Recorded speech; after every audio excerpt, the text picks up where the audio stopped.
Hello बच्चों, देखिए last lecture में हमने कोवैलेंट बॉन्ड का जो पहला प्रकार है सिंगल कोवैलेंट बॉन्ड, वो बच्चों हमने एक्सप्लेन किया। हमने दो एग्जांपल लिए थे।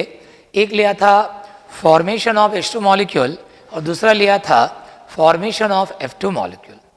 तो बच्चों अब आपको कोवैलेंट बॉन्ड की डेफिनेशन मालूम है, कोवैलेंसी की डेफिनेशन भी मालूम है, बराबर है। क्या होंगी कोवैलेंट बॉन्ड की डेफिनेशन?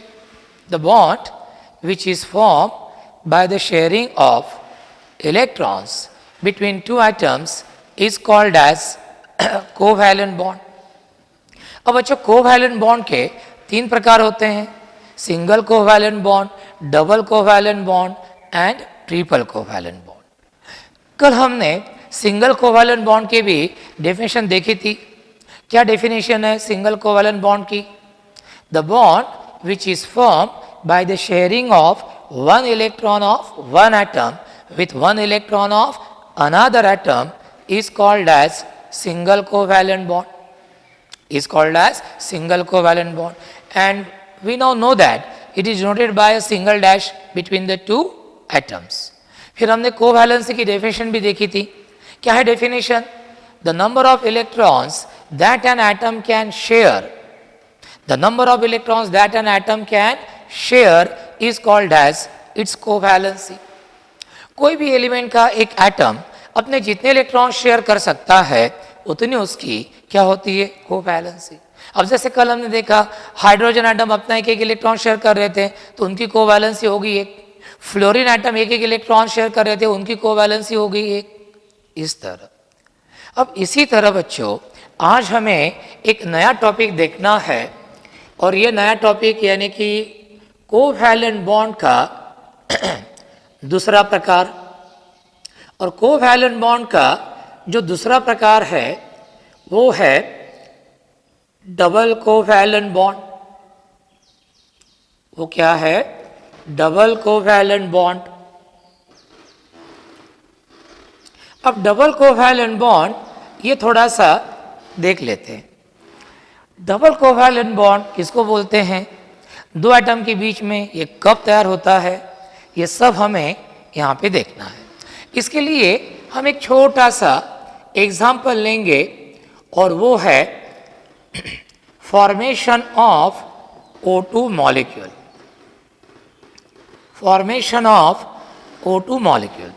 जैसे आपको मालूम है कि हमारी पृथ्वी पर ये जो ऑक्सीजन गैस है, नाइट्रोजन के बाद सबसे ज़्यादा मोस्ट एबंडेंट गैस कौन है धरती पर? तो वो ऑक्सीजन गैस है। और इस ऑक्सीजन गैस के कारण ही हम जीवित रह पाते हैं। ऑक्सीजन गैस के बगैर हम जिंदा नहीं रह सकते। और इस ऑक्सीजन गैस में हमने देखा कि O2 मॉलिक्यूल्स रहते हैं और एक O2 मॉलिक्यूल दो ऑक्सीजन एटम से बनता है बच्चों। ऑक्सीजन गैस में एक एक सिंगल फ्री ऑक्सीजन एटम आप कभी नहीं देखेंगे। आप ऑक्सीजन गैस में देखेंगे O2 मॉलिक्यूल्स। क्यों? आंसर बहुत सिंपल है, O2 molecules are more stable than single free oxygen atom. तो वही अभी हमें देखना है कि क्यों तो ऑक्सीजन एटम कंबाइन होकर O2 मॉलिक्यूल फॉर्म करते हैं। O2 मॉलिक्यूल में दो ऑक्सीजन एटम के बीच में डबल बॉन्ड कैसे रहता है वो भी बात हमें देखनी है। तो let us see how O2 molecule is formed from the two oxygen atom। Reaction ऐसे दिखाएंगे हम। ये पहला ऑक्सीजन एटम दूसरे ऑक्सीजन एटम के साथ क्या होता है? केमिकली कंबाइन, और हमें ये मिलता है O2 मॉलिक्यूल। अब इस O2 मॉलिक्यूल में दो ऑक्सीजन एटम एक साथ रहते हैं। अब ऑक्सीजन का एटॉमिक नंबर कितना है? 8। इसका इलेक्ट्रॉनिक कांस्टेंट कैसे होता है? 2,6। दूसरा ऑक्सीजन उसका भी एटॉमिक नंबर 8, उसका भी कॉन्फ़िगरेशन 2,6। दोनों ऑक्सीजन एटम का नियरेस्ट ऋण गैस एलिमेंट जो है वो है 10 नियॉन और इसका कॉन्फ़िगरेशन है बच्चों, अब आपको ये याद ही हो गया, बार बार लिखा हमने ये 2,8। अब नियॉन को आउटर मोस्ट शेल में स्टेबल कॉन्फ़िगरेशन प्राप्त हुआ है, 8 इलेक्ट्रॉन है और दोनों ऑक्सीजन एटम चाहते हैं कि उनके भी सेकंड शेल में नियॉन जैसे 8 इलेक्ट्रॉन हो जाए, उनको भी ऑक्सीजन नियॉन जैसा ऑक्टेट कंप्लीट चाहिए, स्टेबल कॉन्फिगरेशन चाहिए। अब ये ऑक्सीजन एटम क्या करते हैं बच्चों, देखो, ये देखो, ये पहला ऑक्सीजन एटम, थोड़ा बड़ा निकालता हूं मैं सिंबल, देखो बॉन्ड फॉर्मेशन में सिर्फ आउटर मोस्ट शेल के इलेक्ट्रॉन्स हिस्सा लेते हैं। आउटर मोस्ट शेल में 6 इलेक्ट्रॉन, तो मैं ये दिखाता हूं, 2 2 4 और ये 2 6 इलेक्ट्रॉन दिखाए। अब दूसरा ऑक्सीजन देखो, ये देखो 2 2 4 और ये 2 6। अब क्या होगा देखो, अब ये बोलता है कि मुझे सेकंड शेल में 8 इलेक्ट्रॉन चाहिए, ये भी बोलता है कि मुझे सेकंड शेल में कितने इलेक्ट्रॉन चाहिए, 8। आयनिक बॉन्ड यहाँ पे पॉसिबल नहीं, इसने 2 इलेक्ट्रॉन इसको दिए, इसके पास 8 हो जाएंगे, लेकिन इसके बाद 4 ही बचेंगे, फायदा नहीं। ये इसको देगा, ये फायदे में रहेगा, ये घाटे में रहेगा। देखो बच्चों, मैंने कल भी बताया आपको कि मॉलिक्यूल फॉर्म करते वक्त सब atom, each and every atom ये फायदे में रहना चाहता है, कोई लॉस में नहीं रहना चाहता। अब इसमें कैसे इलेक्ट्रॉन लूज या गेन करने के चक्कर में क्या होगा, जो लूज करेगा वो घाटे में रहेगा, जो गेन करेगा वो फायदे में रहेगा। लेकिन कोई भी एटम घाटे में क्यों रहना चाहेगा, मतलब यहाँ पे आयोनिक बॉन्ड फॉर्म होना तो पॉसिबल नहीं, इलेक्ट्रॉन लूज गेन करके कोई फायदा नहीं। तो ये दोनों ऑक्सीजन एटम समझदारी से काम लेते हैं। क्या समझदारी का काम करते हैं, ये देखो, ये पहला ऑक्सीजन, ये दूसरा ऑक्सीजन, इसके ये 4 इलेक्ट्रॉन मैंने दिखा दिए, इसके भी मैंने 4 इलेक्ट्रॉन दिखा दिए। अब क्या होता है, इसके पास 2 इलेक्ट्रॉन बचे हैं, इसके पास भी 2 इलेक्ट्रॉन बचे हैं। अब क्या होगा, ऑक्सीजन अपना पहला इलेक्ट्रॉन दूसरे ऑक्सीजन के पहले इलेक्ट्रॉन के साथ शेयर करेंगे। ये देखो, यहाँ पे शेयर पेयर बन गई। पहला ऑक्सीजन अपना दूसरा इलेक्ट्रॉन दूसरे ऑक्सीजन के दूसरे इलेक्ट्रॉन के साथ क्या करेगा, शेयर, और ये दूसरी शेयर पेयर बन गई। ये दोनों शेयर पेयर दोनों ऑक्सीजन के सेकंड शेल को क्या रहती है, कॉमन। अब देखो, O2 मॉलिक्यूल में दोनों ऑक्सीजन एटम के सेकंड शेल में कितने इलेक्ट्रॉन हो गए, 2 2 4 2 6 2 8, यानी इसका ऑक्टेट कंप्लीट हो गया। ये देखो, 2 2 4 2 6 2 8, इसका भी ऑक्टेट क्या हो गया, कंप्लीट हो गया। यानी दोनों ऑक्सीजन एटम का ऑक्टेट बच्चों क्या हो गया, कंप्लीट हो गया। अब एक शेयर पेयर यानी कि एक कोवैलेंट बॉन्ड, 2 शेयर पेयर यानी कि 2 कोवैलेंट बॉन्ड। तो हम इसको ऐसा भी दिखा सकते हैं, ये देखो पहला ऑक्सीजन, ये दूसरा ऑक्सीजन, और ये देखो पहली शेयर पेयर यानी पहला सिंगल बॉन्ड, दूसरी शेयर पेयर यानी दूसरा सिंगल बॉन्ड। तो इस तरह 2 ऑक्सीजन के बीच में 2 शेयर पेयर यानी 2 बॉन्ड्स बन गए। यही 2 बॉन्ड यदि रहते हैं 2 एटम्स के बीच में, तो इसको हम क्या बोलते हैं, डबल कोवैलेंट बॉन्ड। इसको हम क्या बोलते हैं, डबल कोवैलेंट बॉन्ड। इसको बच्चों हम क्या बोलते हैं, डबल कोवैलेंट बॉन्ड। अब कैसे तैयार हो गया रे डबल कोवैलेंट बॉन्ड, एक ऑक्सीजन एटम ने अपने 2 इलेक्ट्रॉन दूसरे ऑक्सीजन के 2 इलेक्ट्रॉन के साथ शेयर किए, 2 ऑक्सीजन एटम के बीच में एक शेयर पेयर बनी, 2 शेयर पेयर बनी। ये दोनों शेयर पेयर दोनों ऑक्सीजन के सेकंड शेल को कॉमन रहती है।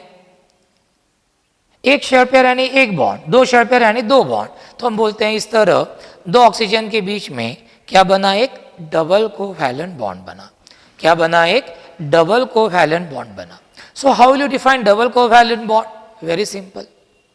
The bond which is formed by the sharing of 2 electrons of one atom with 2 electrons of another atom is called as double covalent bond, and it is denoted by a double dash. Lastly, आपके लिए एक बार और दोहराता हूं मैं definition. What is double covalent bond? The bond which is formed by the sharing of 2 electrons of one atom with 2 electrons of another atom is called as double covalent bond. Is called as double covalent bond, and it is denoted by a double dash. It is denoted by a double. अब बच्चों अगले 2 साल या जितने साल भी आप chemistry के कांटेक्ट में रहेंगे, 2 एटम के बीच में आपको 2 रेखाएं दिखी, 2 बॉन्ड दिखे, डबल बॉन्ड, समझ लो कि उन 2 एटम के बीच में डबल कोवैलेंट बॉन्ड है। हाँ, इस दोनों कोवैलेंट बॉन्ड है, इसमें से एक बॉन्ड थोड़ा स्ट्रांग रहता है, वो सिग्मा बॉन्ड, दूसरा क्या रहता है, पाई बॉन्ड। आप बोलेंगे सर दोनों बॉन्ड कोवैलेंट बॉन्ड है, दोनों बॉन्ड इलेक्ट्रॉन का शेयरिंग होकर तैयार हो गए, एक स्ट्रांग और एक वीक क्यों रहता है? ये सिग्मा बॉन्ड थोड़ा स्ट्रांग रहता है और पाई बॉन्ड वीक। एक्चुअली दोनों अलग अलग तरीके से फॉर्म होते हैं। अभी मैं आपको डीप में जाके, डेप्थ में जाके आपको कंफ्यूज नहीं करूंगा, बस अभी इतना ध्यान में रखना कि डबल कोवैलेंट बॉन्ड में एक रहता है स्ट्रांग सिग्मा बॉन्ड और एक रहता है वीक पाई बॉन्ड, और वो सिंगल बॉन्ड जो है वो हमेशा रहता है सिग्मा बॉन्ड। और जैसे हम बोलते हैं ना एक से पहले 2, वैसे सिंगल बॉन्ड की तुलना में डबल बॉन्ड क्या रहता है, स्ट्रांग। यानी कि डबल बॉन्ड 2 एटम को ज्यादा फॉर्मली होल्ड करके रखता है, सिंगल बॉन्ड की तुलना में डबल बॉन्ड ज्यादा स्ट्रांग होता है। अब कोवैलेंसी ऑक्सीजन एटम की क्या है? दोनों ऑक्सीजन एटम ने बच्चों क्या किए, 2-2 इलेक्ट्रॉन शेयर किए। क्या किए? 2-2 इलेक्ट्रॉन शेयर किए। तो हम बोलते हैं कि ऑक्सीजन एटम की कोवैलेंसी कितनी हो गई, 2 हो गई। ऑक्सीजन एटम की कोवैलेंसी कितनी हो गई, 2। What is covalency? The number of electrons that an atom of the element can share with the electrons of another atom is called as its covalency. तो दोनों ऑक्सीजन एटम बच्चों 2-2 electron share कर रहे थे, इसलिए उनकी कोवैलेंसी क्या है, 2। अब हम थोड़ा सा आगे जाते हैं। तो ये हो गया बच्चों हमारा डबल कोवैलेंट बॉन्ड। कोई डाउट रहा तो आप पूछ सकते हैं।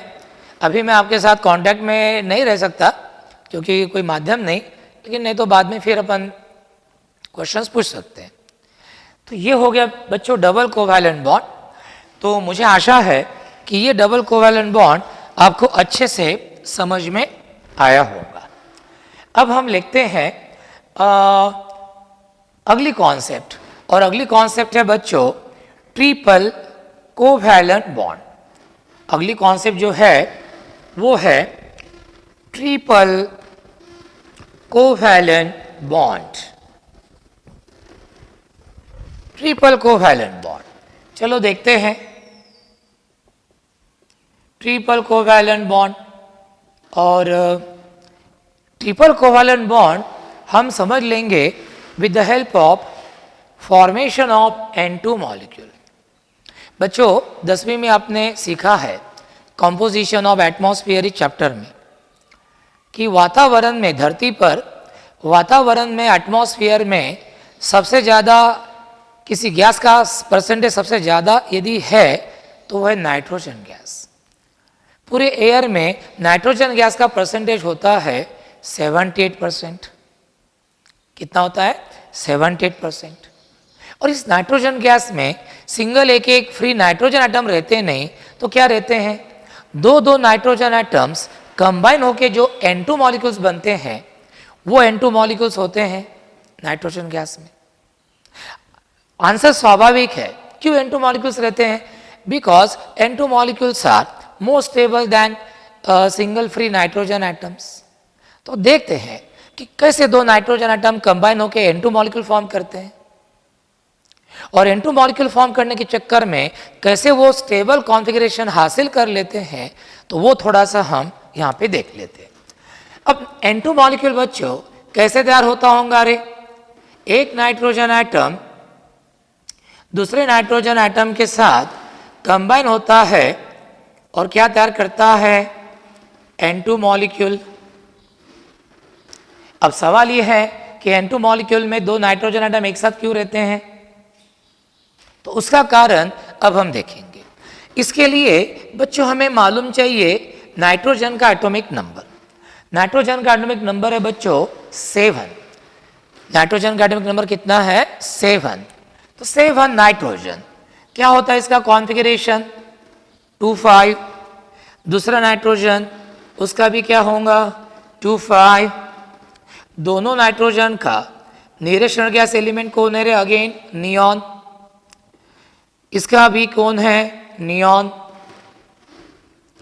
नियॉन को सेकंड शेल में स्टेबल कॉन्फ़िगरेशन ऑक्टेट कंप्लीट है, ऐसा कॉन्फ़िगरेशन क्या रहता है स्टेबल, दोनों नाइट्रोजन बोलते हैं हमें भी नियॉन जैसा क्या चाहिए स्टेबल कॉन्फ़िगरेशन चाहिए, दोनों नाइट्रोजन बोलते हैं कि हमारी सेकंड शेल में अभी 5 इलेक्ट्रॉन है, हमें भी 5 के जगह 8 इलेक्ट्रॉन चाहिए, क्या करते हैं ये दोनों नाइट्रोजन एटम लेट अस सी, ये देखो ये पहला नाइट्रोजन इसका कॉन्फ़िगरेशन है 2,5, तो 5 इलेक्ट्रॉन्स रहेंगे, ये 2, ये 3, 4, 5, ये हो गया, ये दूसरा नाइट्रोजन लेते हैं ये इधर, इसमें भी 5 इलेक्ट्रॉन्स है, ये 2, ये क्रॉस से दिखाएंगे अपन, इलेक्ट्रॉन तो सभी एटम के सेम ही होते हैं लेकिन हमें दोनों नाइट्रोजन के इलेक्ट्रॉन अलग अलग दिखाने, तो कौन सा इलेक्ट्रॉन कौन से नाइट्रोजन का है वो पता चलना चाहिए।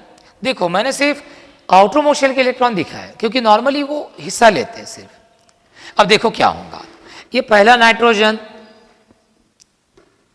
और ये दूसरा नाइट्रोजन, ये दोनों के पास ये दो इलेक्ट्रॉन मैंने दिखा दिए, इसके डॉट से इसके क्रॉस से। अब ये नाइट्रोजन दोनों 8 इलेक्ट्रॉन चाहते हैं अपने सेकंड शेल में, पहला नाइट्रोजन क्या करता है अपना पहला इलेक्ट्रॉन दूसरे नाइट्रोजन के पहले इलेक्ट्रॉन के साथ क्या करता है शेयर, एक पहली शेयर पेयर बन जाती है। अब दूसरा, पहला नाइट्रोजन अपना दूसरा इलेक्ट्रॉन दूसरे नाइट्रोजन के इलेक्ट्रॉन के साथ शेयर करता है और एक दूसरी शेयर पेयर बन गई। नाइट्रोजन पहला अपना तीसरा इलेक्ट्रॉन शेयर करता है दूसरे नाइट्रोजन के तीसरे इलेक्ट्रॉन के साथ और ये तीसरी शेयर बन गई, और ये तीनों शेयर पेयर ऑफ इलेक्ट्रॉन्स दोनों नाइट्रोजन एटम के सेकंड शेल को आउटरमोस्ट शेल को क्या रहती हैं कॉमन रहती हैं।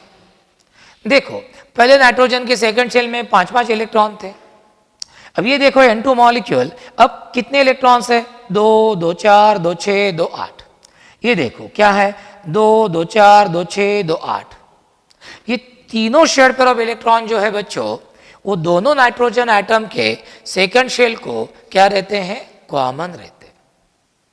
अब एक शेयर पेयर या अब नेचुरली स्टेबल कांस्टेंट मिला, कोई नाइट्रोजन एटम अब दूर नहीं जाना चाहेगा, इसीलिए इस N2 मॉलिक्यूल में दोनों नाइट्रोजन एटम एक साथ रहते हैं because they have got a very stable configuration, they don't want to disturb this stable configuration, that's why they remain together in that small simple N2 molecule। अब एक share pair यानी कि एक bond, 3 share pair यानी कि 3 bond, 3 share pair यानी कि 3 bond, ये देखो अब 2 नाइट्रोजन एटम के 3 बॉन्ड है, इसी को हम बोलते हैं ट्रिपल कोवैलेंट बॉन्ड, इसी को हम क्या बोलते हैं ट्रिपल कोवैलेंट बॉन्ड। क्या हुआ, एक नाइट्रोजन एटम ने अपने 3 इलेक्ट्रॉन दूसरे नाइट्रोजन एटम के 3 इलेक्ट्रॉन के साथ शेयर किए, 3 शेयर पेयर दोनों के बीच में बनी, ये 3 शेयर पेयर दोनों नाइट्रोजन के सेकंड शेल को कॉमन रहती है, इस तरह एक शेयर पेयर यानी एक बॉन्ड, 3 शेयर पेयर यानी कि 3 बॉन्ड, तो हम बोलते हैं कि N2 मॉलिक्यूल के अंदर 2 नाइट्रोजन एटम के बीच में क्या बना है triple covalent bond and it is denoted by a triple dash in between the 2 atoms. कभी भी आप देखो 2 एटम्स के बीच में ट्रिपल डैश दिखी कि आप समझ लो कि उन 2 एटम के बीच में ट्रिपल बॉन्ड है। इस ट्रिपल बॉन्ड में बच्चों एक रहता है स्ट्रॉन्ग सिग्मा बॉन्ड और 2 जो रहते हैं वो वीक पाई बॉन्ड रहते हैं।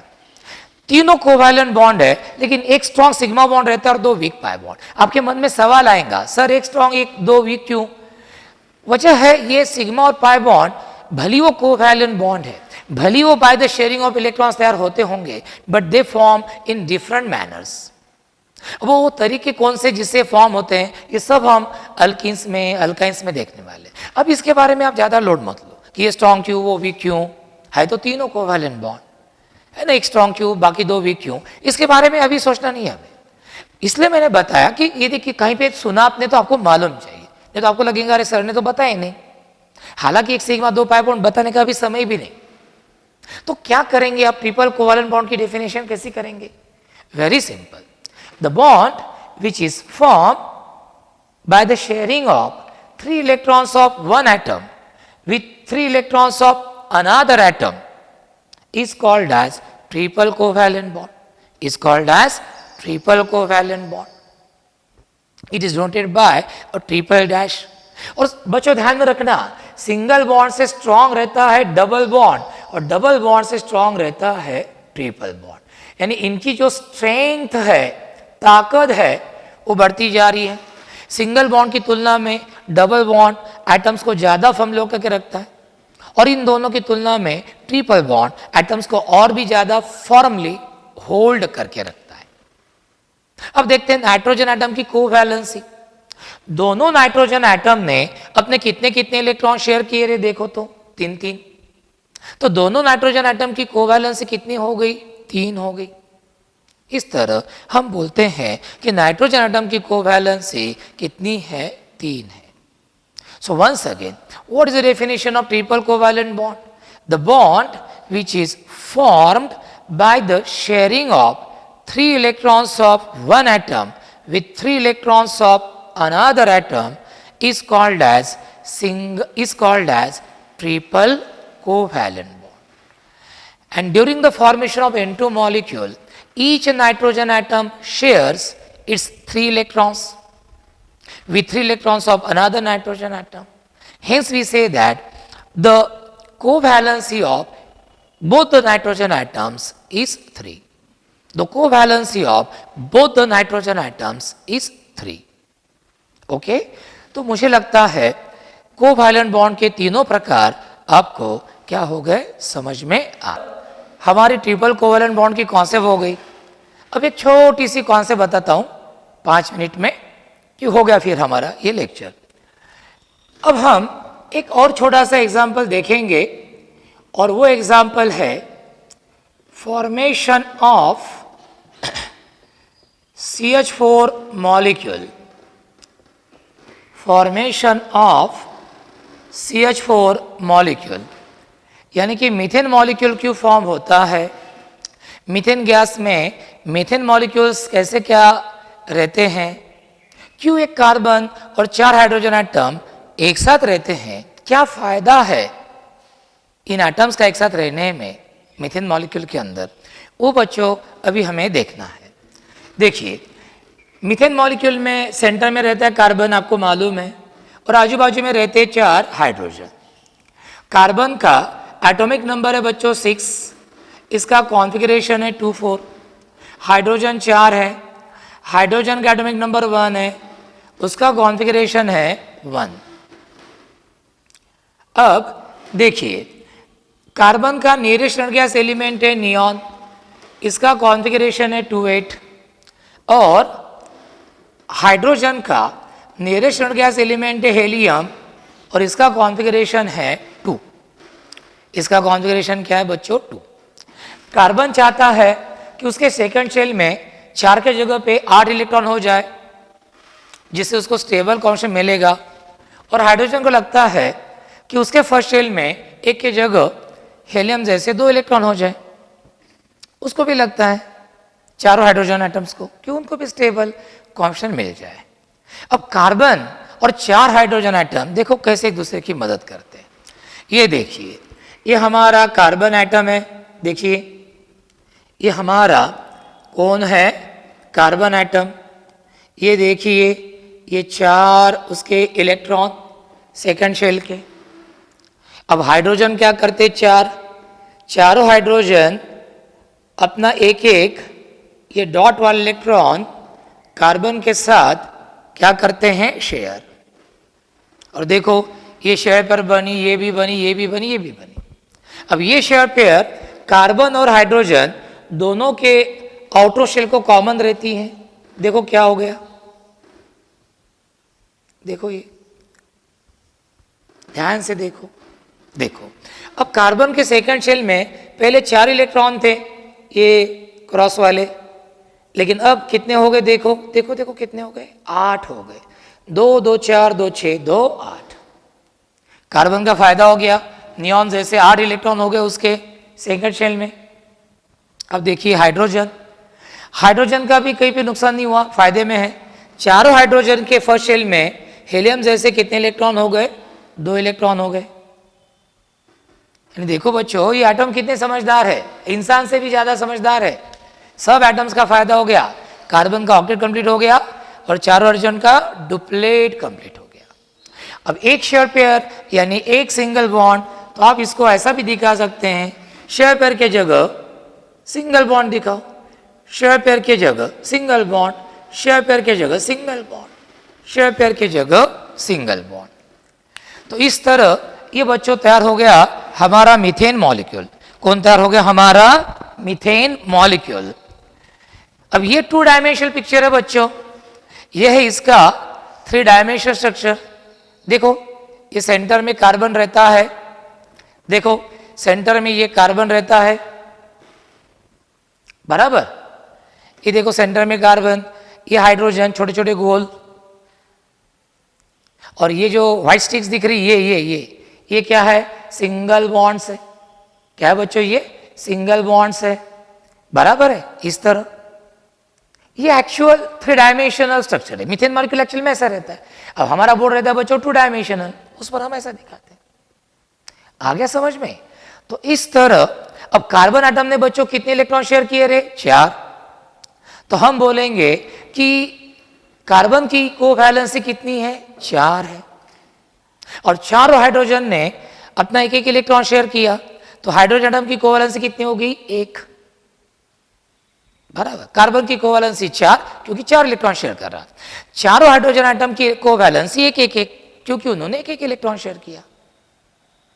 अब देखो अब तक H2, F2, N2, O2 इनमें क्या, इन मॉलिक्यूल्स में क्या थे, जो भी एटम्स थे वो एक ही एलिमेंट के थे, तो उनको हम एलिमेंट्स ही बोलेंगे, वो एलिमेंट्स है H2, O2, N2, F2।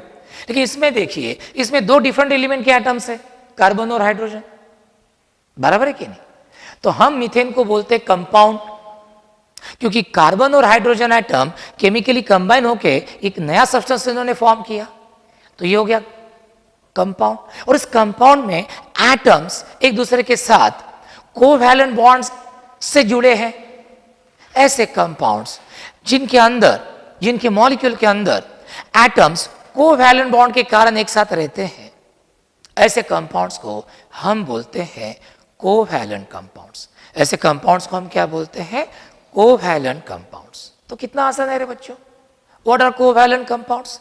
The compounds in which atoms are held together by covalent bonds are called as covalent compounds।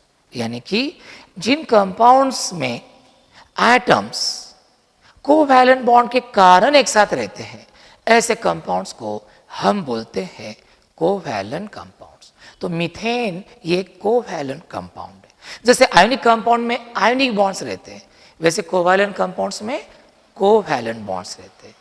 तो बच्चों यहाँ पे हमने फिनिश किया हमारा ये टॉपिक कोवैलेंट बॉन्ड। तो केमिकल बॉन्ड के बच्चों हमारे दोनों प्रकार हो गए, आयोनिक बॉन्ड और कोवैलेंट बॉन्ड।